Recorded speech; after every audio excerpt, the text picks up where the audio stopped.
Buenas tardes.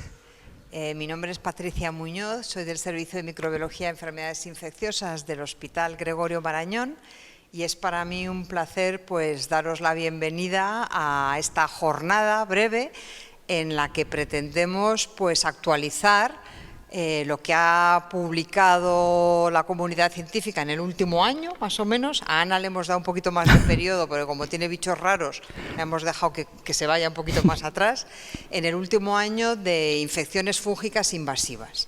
Nuestra pretensión es eso, actualizar el conocimiento. Va a haber presentaciones, 4 presentaciones aproximadamente de 25-30 minutos y luego tendremos 10 o 15 minutos para dudas, preguntas, todo en un ambiente súper relajado, somos todos compañeros, ¿vale? Y muy relajadillo. Y quiero dar las gracias al Colegio de Médicos que como siempre nos acoge, nos cuida muy bien para organizar estas jornadas, a Pfizer que nos ha ayudado muchísimo también a organizarlo y a Iván Adán sin cuya ayuda sería imposible que esto estuviera funcionando. Y bueno, pues vamos a empezar con la primera persona. Entonces, para la primera hemos pensado que lo mejor era repasar un poquito los métodos diagnósticos en general de las infecciones fúngicas, las novedades. Y para eso hemos invitado a Elia Gómez del Hospital Ramón y Cajal y le pedimos a Elia que en unos minutos nos pongas al día en novedades en el diagnóstico fúngico. Muchísimas gracias, Elia. Muy bien. Bueno, muchas gracias a todos. Gracias a la madrileña por invitarme a estar aquí esta tarde con vosotros. La madrileña, vamos, tengo mucho recorrido en ella, como todos sabéis, y es una sociedad a la que le tengo yo especial cariño. Así que gracias a la Junta Directiva me adhiero a los agradecimientos al colegio y a Pfizer, que siempre facilita que podamos aprender más y que podamos encontrarnos. Entonces, yo os voy a contar, me han puesto aquí un título de novedades en el diagnóstico fúngico. Y entonces, como estaba en el seno de la madrileña y yo me siento muy a gusto aquí, pues he hecho un poco lo que me ha parecido, ¿vale? Entonces, ¿a qué llamamos novedades? Porque realmente, según en lo que nos fijemos, no es la misma. Podemos aplicar distintos conceptos. Evidentemente, a nivel de tecnología, está claro que hablamos de novedades, ¿no? Pues nuevas técnicas diagnósticas, nueva maquinaria diagnóstica, pero también es una novedad cuando esa maquinaria diagnóstica que se ensaya in vitro se le hace una validación clínica. Y uno de los ejemplos más cercanos que tenemos es el betaglucano. El betaglucano se diseña con una finalidad y cuando se empieza a validar y se empieza a implantar realmente en los hospitales, se ve que para lo que es muy útil es para el diagnóstico o la sospecha de neumocistis, que era una cosa para la que no se había pensado inicialmente. Pues eso sería una novedad también. También podemos hablar de novedades al implementar algoritmos diagnósticos. Se estratifica de distinta manera los pacientes de riesgo según van apareciendo nuevos tratamientos para cosas de hematología o para patologías oncológicas, ¿no? Las combinaciones de técnicas puramente microbiológicas también son novedades diagnósticas y esto en las guías de la IORTC, por ejemplo, ya aparecen sugerencias sobre combinaciones de técnicas que no son nuevas, pero que la combinación en sí misma sí que es una novedad, que incluso estas combinaciones las podemos diseñar entre el microbiólogo y el infectólogo, o la persona que esté atendiendo, el hematólogo, el intensivista, el profesional clínico que esté atendiendo al paciente, para personalizar de alguna manera las técnicas diagnósticas antiguas, por así decirlo, y que tengan el mejor rendimiento en este paciente en concreto que necesitamos optimizar. Todo esto nos va a llevar a cambiar nuestros procesos en el laboratorio de microbiología, desde el diagnóstico sindrómico, que ahora repasaremos algunas técnicas, algunas plataformas que nos ayudan en la infección fúngica, como los flujos de trabajo, cómo nos llegan las muestras, cómo obtenemos nuestras muestras, las técnicas diagnósticas, la radiología invasiva, por ejemplo, y, por supuesto, la colaboración multidisciplinar. Esto sabéis que la infección fúngica bien manejada siempre se sustenta en una colaboración entre los distintos profesionales que están implicados en ello, pero pues a lo mejor exige generar novedades, generar grupos de trabajo nuevos en el hospital, por ejemplo, en el que pues, si no estaban incluidos los reumatólogos, pues podamos incluirlos, por poner un ejemplo, ¿no? Se me ocurre. Y por último, una innovación, una novedad también es cómo evoluciona la infección fúngica. La infección fúngica no está estática y va cambiando, y en los últimos años ha cambiado mucho y nos ha enfrentado a muchos retos, como bien sabéis, ¿no? Hay cada vez más hongos emergentes presentes entre nuestros pacientes. Hay cambios en la epidemiología de la resistencia y no solo pensamos en la Candida auris, sino que también en estas Cándidas parapsilosis multiresistentes, estos brotes que estamos viendo cada vez más frecuentes, o las resistencias a equinocandinas en Candida glabrata, que también en nuestra epidemiología todavía no tenemos muchas, pero también es una amenaza que tenemos ahí. Hay nuevos antifúngicos que vienen, algunos están ya muy cerca y esto exige hacer una gestión y un PROA de antifúngicos pues un poquito más activo. No es el objeto de la charla, pero bueno, habría que ver también en qué consiste el PROA de antifúngicos, ¿no? Hay que adaptar el PROA a los antifúngicos.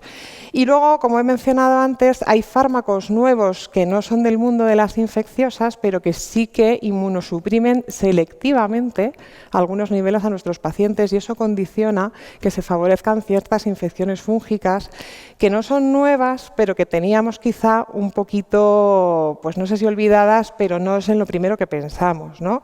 Pienso en criptococo, pienso en neumocistis, pero hay muchas más. Con lo cual, a mí todo esto lo que me ha recordado un poco es a lo que es a la definición del machine learning, de la inteligencia artificial, que al final es entrenar a una cosa nueva, a una tecnología nueva, a tomar decisiones en base a conocimientos antiguos, ¿no? ¿Qué quiero decir con esto? Pues que el día que yo en mi hospital consiga el T2, seré inmensamente feliz, pero esa novedad tecnológica me obligará a cambiar mis flujos de trabajo, de cómo se generan las muestras, porque sabéis que el T2 necesita un procesado especial de muestra, qué técnicos de laboratorio se implican en esto, y además eso también me obligará a cambiar mis algoritmos diagnósticos. Ya no necesitaré la misma combinación de técnicas que estoy empleando ahora para diagnosticar una candidiasis invasiva abdominal o una candidemia. Otra novedad, el día que tristemente aparezcan en mi hospital, que nosotros nos vamos librando las cándidas parapsilosis resistentes a fluconazol, me va a obligar a implantar un cambio en los estudios de colonización, en mis procesos, porque tengo que cambiar el tipo de muestras que voy a buscar, como bien sabéis, tengo que fijarme en otras cosas y además me obligará a cambiar mis técnicas de cultivo. Necesitaré utilizar agares con fluconazol incorporado para detectarlas lo más rápido posible.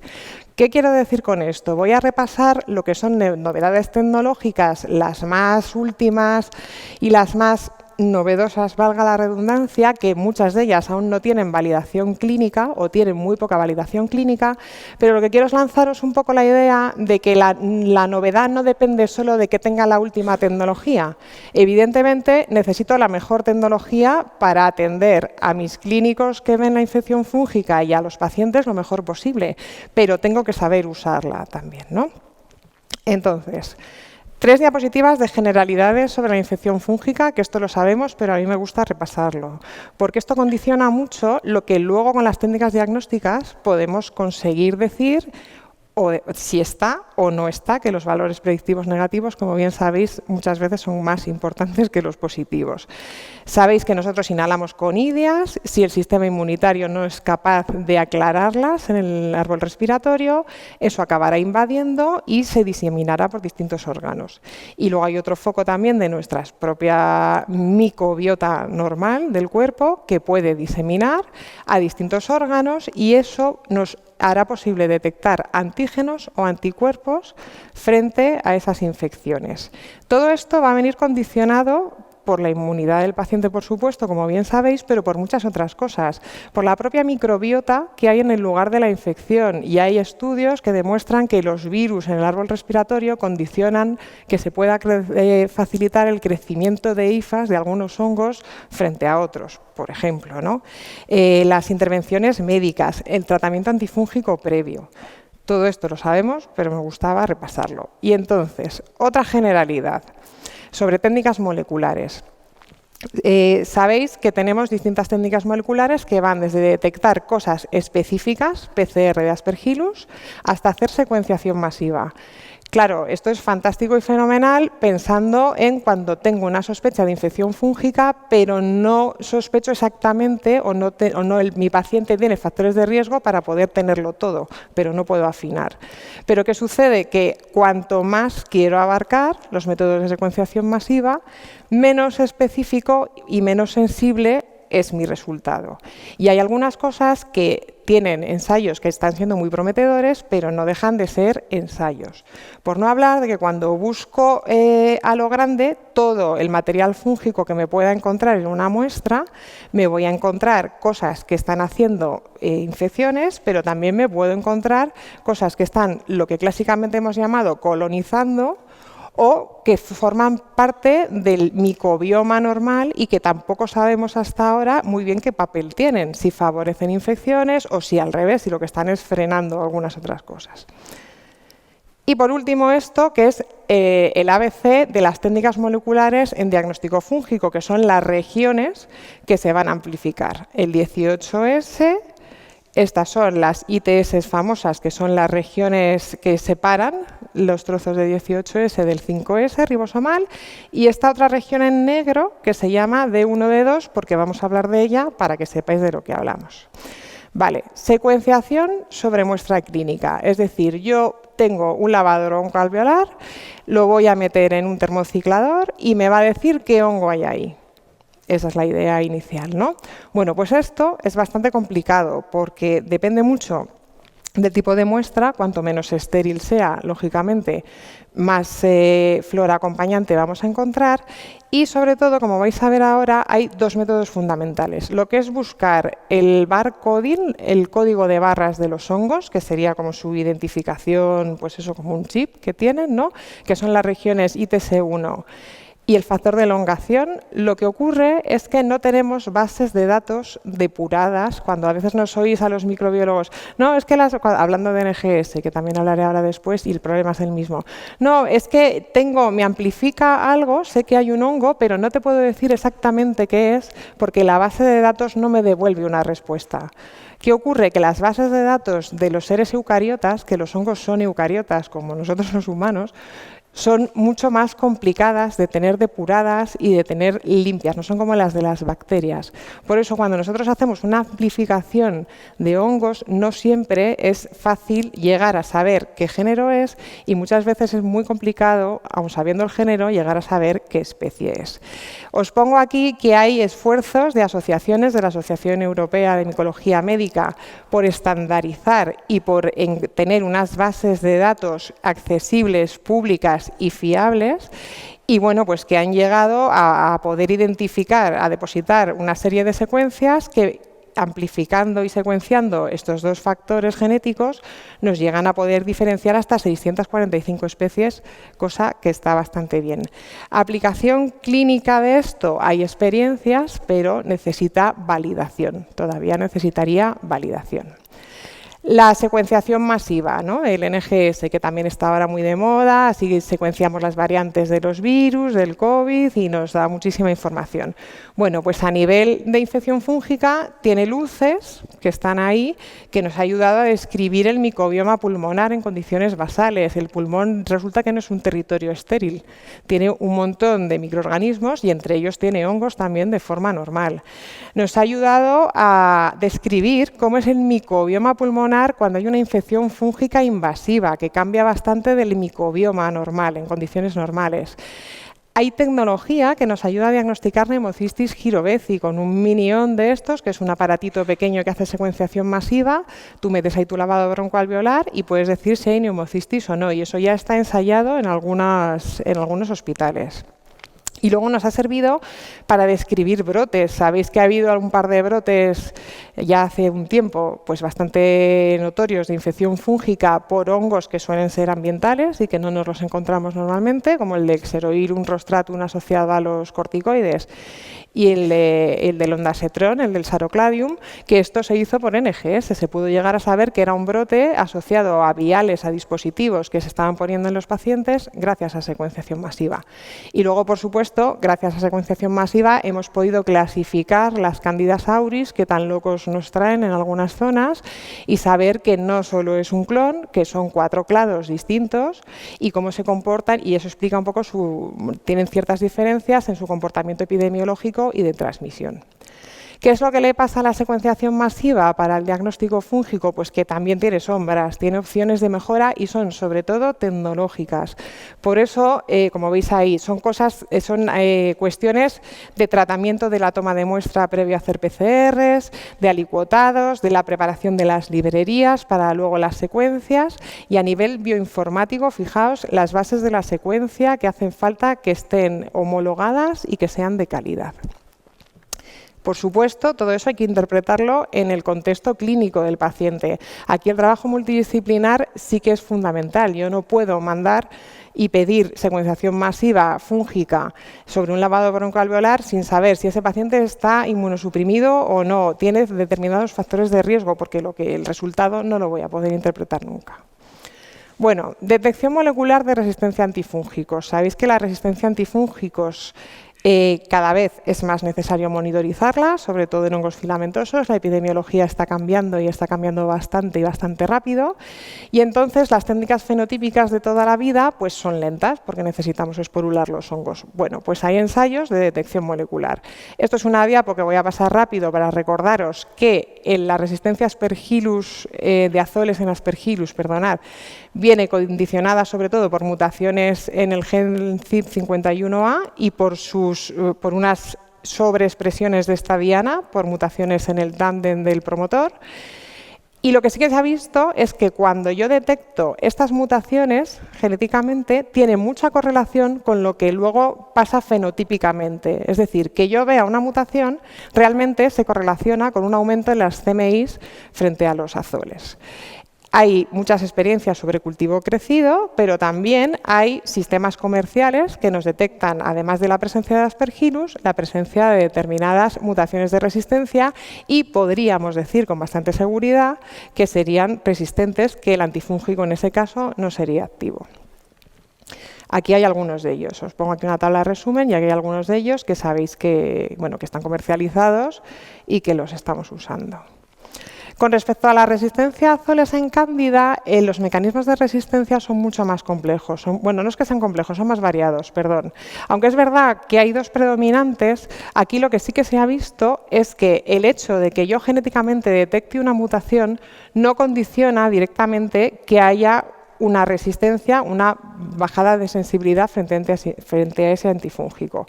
Eso sí, para lo que nos ha servido esto, fantásticamente, es para detectar los clones de Candida parapsilosis resistentes a fluconazol. Si yo hago una secuencia del gen que puede estar mutado, que es el ERG11, y me encuentro la mutación Y132F, tengo, me vais a permitir la expresión, un pufo en el hospital metido, porque tengo la Candida parapsilosis que se va a diseminar como loca y como no pare eso, esto viene a ser, aparte de un problema de manejo del paciente, yo diría, y mis compañeros clínicos luego opinarán, pero es un problema de control de infección y de pararlo, de transmisión entre pacientes.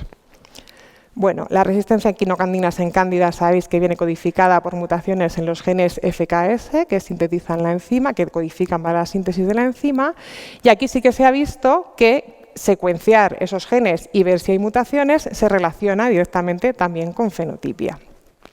Y se relaciona con CMIs elevadas, con lo cual en este caso, sobre muestra, también sería útil esta secuenciación. Paso a hablar del diagnóstico sindrómico, que lo voy a hacer brevemente porque son plataformas que todos conocemos y que tenemos en nuestros hospitales.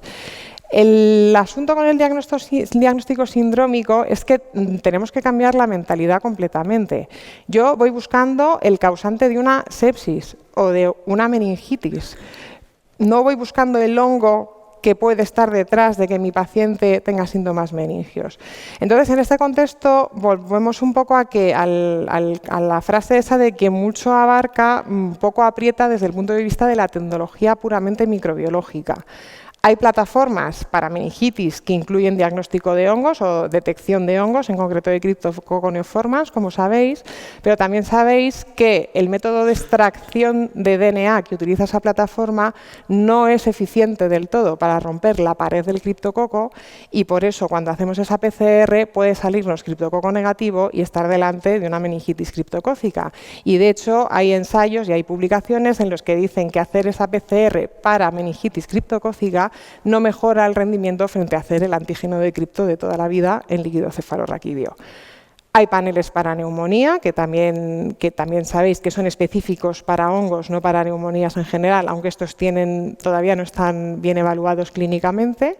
Detectan Aspergillus, Pneumocystis y Cryptococo también.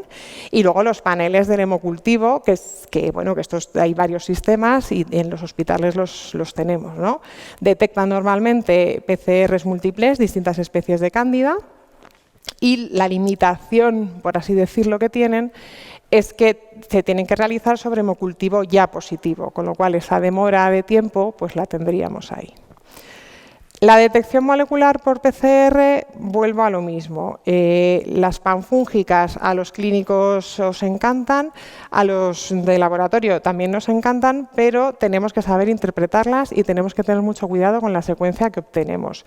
Se trata de amplificar todo el material genético que tengo del hongo, amplificando esas regiones, y entonces esto nos lleva a que, lo de antes, cuanto más estéril sea la muestra, mejor, porque más fácil va a ser relacionar mi material genético con una especie, y si no, pues voy a encontrar cosas mezcladas. La parte positiva de esto, pues que detecto hongos que no sospechaba o que no me estaban creciendo en los cultivos. Las elevadas prevalencias, o el aumento de prevalencias, mejor dicho, de algunos hongos raros, de Fusarium, de Pseudosporium, vienen porque no los estábamos encontrando. No es que no estuvieran, pero es que con esta tecnología sí que los estamos encontrando, ¿no? Y luego una cosa que sí me gustaría marcaros aquí. Aumenta mucho la rentabilidad si en las biopsias o en las muestras respiratorias veo IFA, tanto por anatomía patológica como por el calcofluor. Y esto me lleva a lo que hablábamos al principio. La tecnología y la última tecnología es muy importante, pero también hay que saber hacer las cosas antiguas para rentabilizar esa tecnología nueva.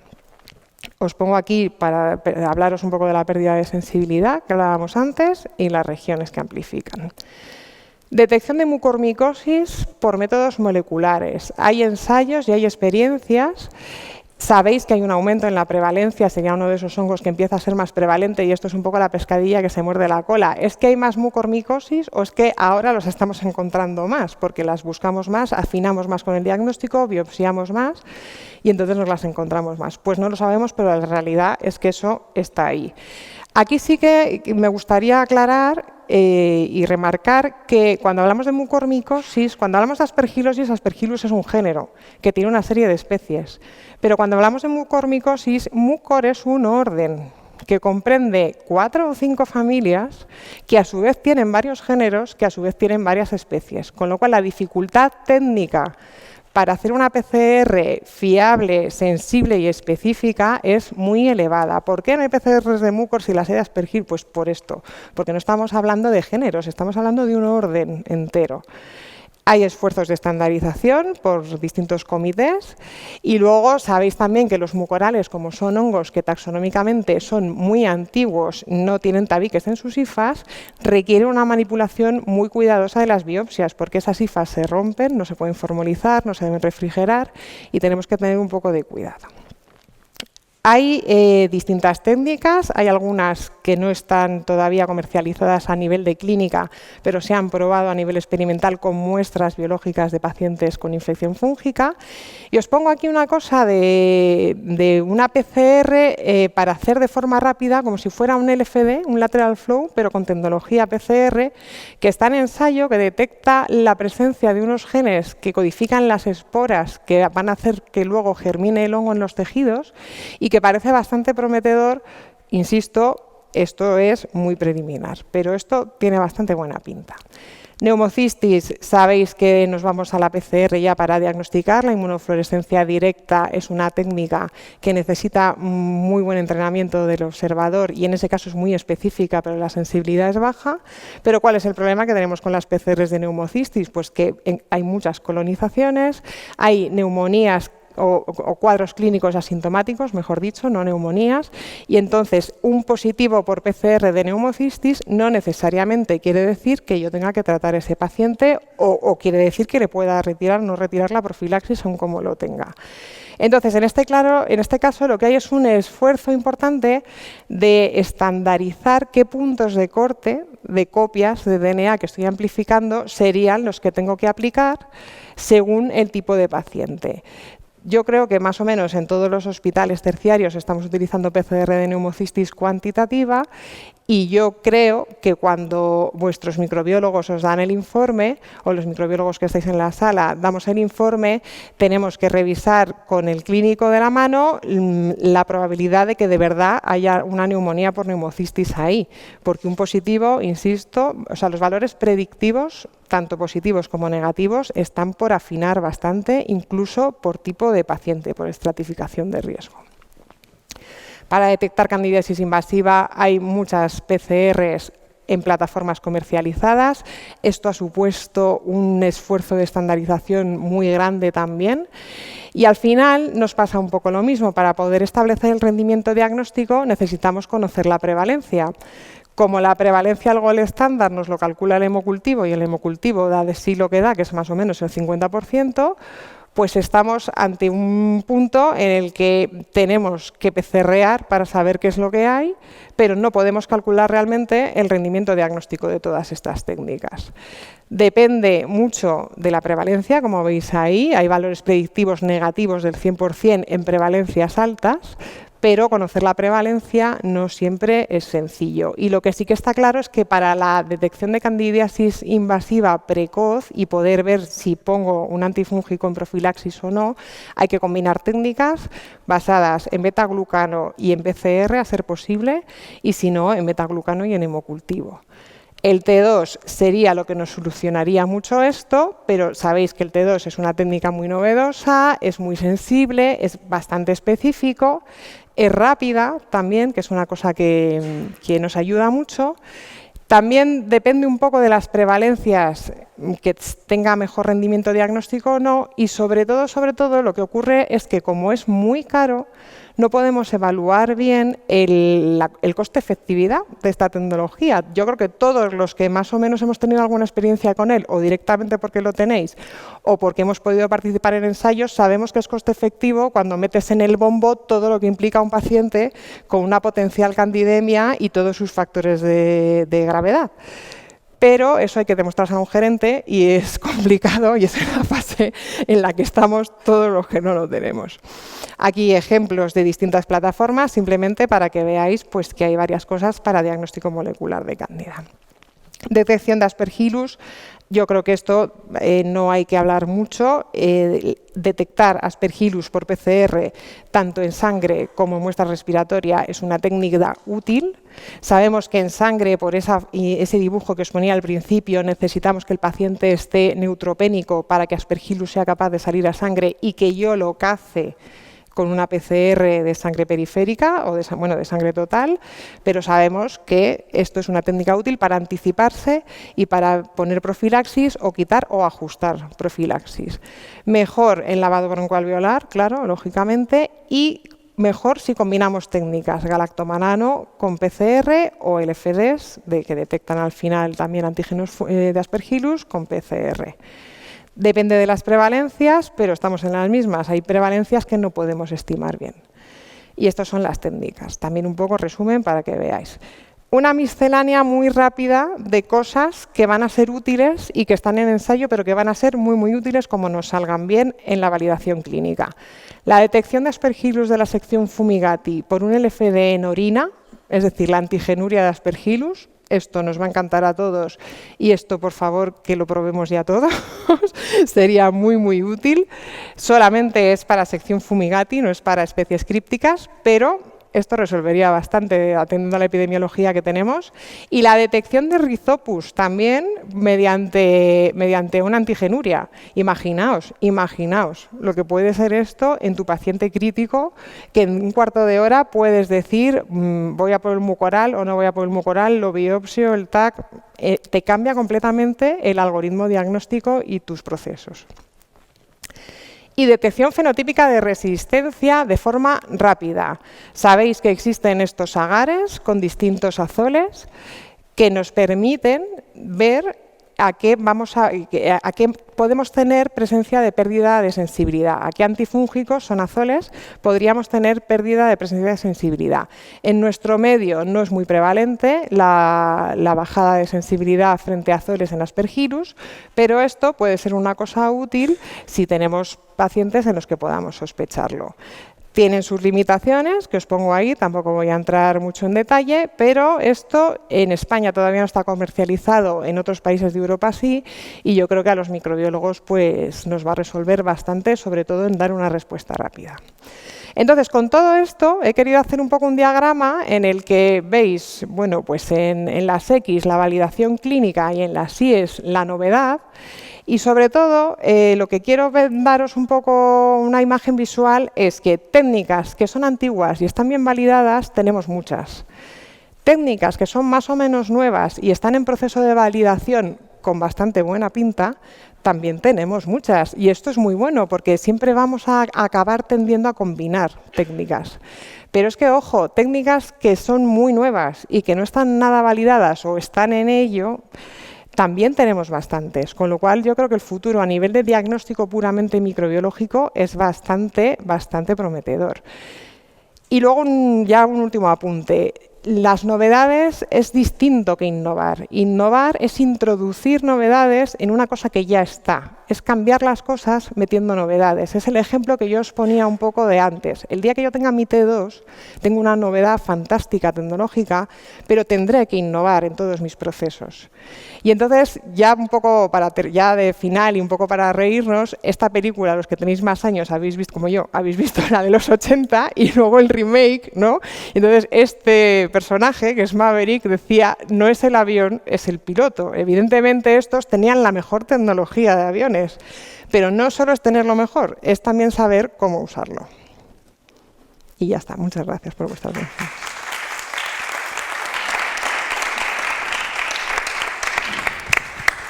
Muchas gracias, Elia. No te vayas porque, bueno, contestas ahí sentada, sí, ya descansa. Pues tenemos 10 minutillos para que le hagáis preguntas a Elia sobre diagnóstico microbiológico, todo lo que siempre habéis querido saber sobre diagnóstico microbiológico de hongos. Pues empiezo yo así. Yo he apuntado varias cosas que para los no microbiólogos yo creo que es muy importante el apunte que has dicho, que los diagnósticos moleculares no excluyen, sobre todo si son panfúngicos. Claro, que muchas veces la gente dice, tengo la PCR panfúngica, me ha salido negativo, luego no es un hongo. Yo creo que eso, no sé si todo el mundo lo tiene clarísimo, ¿no? Que depende de la muestra, depende de la cantidad de microorganismo que haya, depende cómo se haya procesado, ¿no? Eso todo el mundo lo tiene claro. Y que no es lo mismo una PCR negativa de neumocistis que una panfúngica. Claro, yo creo que el diagnóstico molecular para diagnóstico de infecciones víricas está más que implantado hace un montón de años y todo el mundo tiene claro que es la manera de diagnosticar ese tipo de infecciones. Entonces yo creo que esa idea se ha traslocado de alguna forma para la infección fúngica y para la infección por micobacterias también, ¿no? Y son modelos de infección que son muy diferentes. Entonces, el peligro, por eso hablamos de valores predictivos negativos y los microbiólogos nos queréis hablar de valores predictivos. Sensibilidades, especificidades, pues sí, están muy bien, pero esto luego hay que ensayarlo de verdad sobre la pollata con pacientes reales y con muestras reales. Y esos son los valores predictivos. Y ese es el miedo que nos da cuando nosotros sacamos un resultado y de ahí también volver a insistir en el trabajo multidisciplinar con los clínicos de la mano. Y la otra parte es, por ejemplo, lo que has dicho de criptococo, sí, en la PCR multiplex, sí, de meningitis. Sí, sí. O sea, si a ti te parece que esto es una criptococosis, aunque la PCR múltiple te salga negativa, pídele un antígeno criptocócico, sí, para estar bien seguro. Y luego el valor de la positividad, o sea, que una PCR Aspergillus, alguien que está colonizado, eso pues, ¿qué significa? O sea, hay que bailarlo todo, ¿no? Hay que interpretarlo en el contexto clínico del paciente todo, sobre todo cuando somos más capaces de ser sensibles y de afinar a encontrar hasta el último punto de material genético fúngico, porque el organismo no es estéril. Y en ese sentido la secuenciación masiva nos ha ayudado mucho para describir pues, que territorios, como he dicho, que el pulmón se consideraban estériles, no lo son. Y que encontremos un Paecilomyces en un pulmón de un EPOC, pues es que es lo que tiene normalmente por los cambios de oxidativos, en fin. Entonces hay que interpretarlo todo siempre en el contexto clínico y yo insisto en el trabajo multidisciplinar. Hablemos todos. ¿Os animáis? ¿Preguntas? Vosotros también os podéis preguntar. ¿Puedo hacer una pregunta? Sí, puedes. No. No, a ver si teníais alguna experiencia, porque hay quien ha pedido en nuestro hospital, así últimamente, beta de glucano en lavado broncoalveolar, en muestras respiratorias. Y sí, yo, mi experiencia es que luego eso es complicadísimo de interpretar, ¿no? No sabemos muy bien qué hacer con esos resultados. No sé si tenéis alguna experiencia al respecto. Sí, vamos a ver. Hay publicaciones que te dicen que se puede pedir y yo entiendo que la gente que lo pide pues es que ha estudiado y se ha leído eso, ¿no? Y te dicen que según los puntos de corte que te encuentres, pues puedes estimar que no es solo una colonización por las levaduras del tracto respiratorio. ¿Qué sucede? Esas publicaciones están hechas normalmente con la técnica que no tenemos en los hospitales. Están hechas por Fungiplex, que es una técnica que es bastante complicada y que no hay en ningún sitio más que básicamente en Japón. Lo que tenemos nosotros en los hospitales no es esa misma técnica, con lo cual ya hablar de un territorio que no es estéril, en el que hay presencia de cándida, que es lo que estás intentando poner de manifiesto fundamentalmente con el betaglucano, y encima me estás hablando de una técnica que no es la que yo tengo, ya no nos gusta, no está validado para esto. Sí, a nosotros nos los han pedido a veces y yo la verdad es que no los proceso. El líquido cefalorraquídeo. Lo que pasa es que en líquido cefalorraquídeo entramos ya en el territorio ese de grises. Pero nuestro microbiólogo se resiste un poco. Y le entiendo, pero nosotros queremos forzarle porque ahí sí que hay más datos, ¿no? Claro, lo que pasa que ahí ya, eso sería una innovación a nivel de procesos, ¿no? Ahí ya entramos en ese terreno de técnicas diagnósticas que no están validadas por la casa comercial para esas muestras, pero que clínicamente lo que llamaríamos evidencia Z, porque hay series de casos o 2 o 3 casos publicados, se ha demostrado que pueden tener validez.